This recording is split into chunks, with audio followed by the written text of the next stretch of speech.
that people are still, by far, your most important asset. They're your most important resource. And I've always believed that the frontline agents within the contact center are the gatekeepers to a lot of intelligence. I think they need to continue to be given that voice and continue to be given that opportunity to actually contribute to the organization. So having that ability to still continue to understand that people are the most important resource, because I think we get sometimes lured in by the sexiness of new technologies and new efficiencies, but it still comes down to people. We will never lose, all of us, this desire to connect with each other, and technology can't do that. It can help provide it, but that interaction that comes from you and I talking can never be replaced. Probably it would be that you don't have to know all the answers. And if you think you know all the answers, then you're probably not helping your team. The best team leaders I find are the ones that will just step aside and allow the natural leaders of whatever subject, let's say it's during a team huddle or whatever it is, the natural leaders of that subject to shine. And thereby, the team gets to grow together by sharing their own best practices across each other.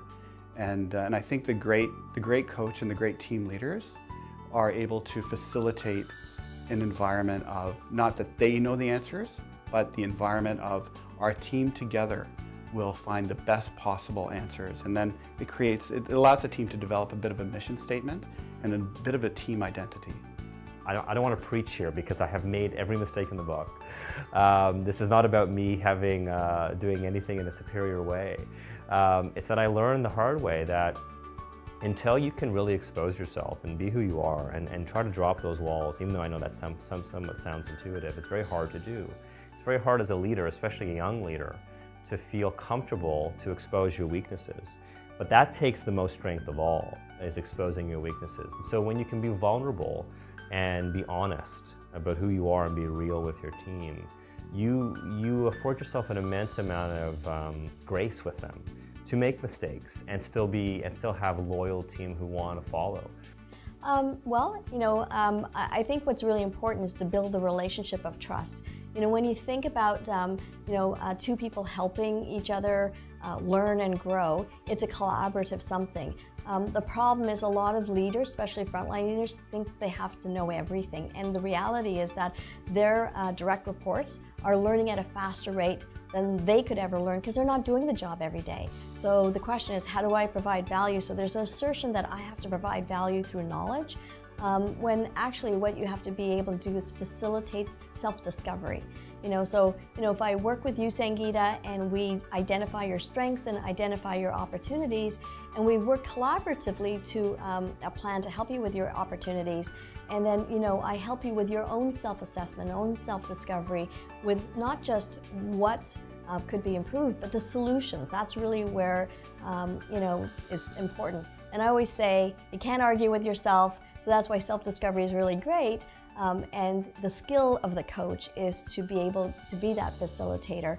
And the other skill is to listen and learn from others so they can bring best practices. So when you don't have a solution, I may have one because so-and-so did it a different way. I think about sales and service leadership because it's where I spend all my time. Product leadership and people that run big companies may be different, but the rest of mine are all around sales and service, frontline leadership where it really rubber hits the road and everyone can see your stuff every day.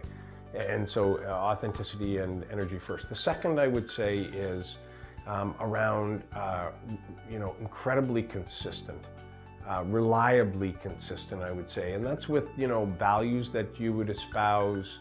I see lots of people who are inconsistent. I'm one way in a meeting, I'm another way with people. I'm one way with a client presentation. I'll yell and scream at people when no one's looking. And so I would say that it's really about reliable consistency and living the values that you espouse every day. I think it was Gandhi that said, you can't do right in one area of life while doing wrong in another. I think if I would stress anything the absolute most, it's the last thing we talked about, which is stop. When you feel like you're two different people at work and at home, you're still failing.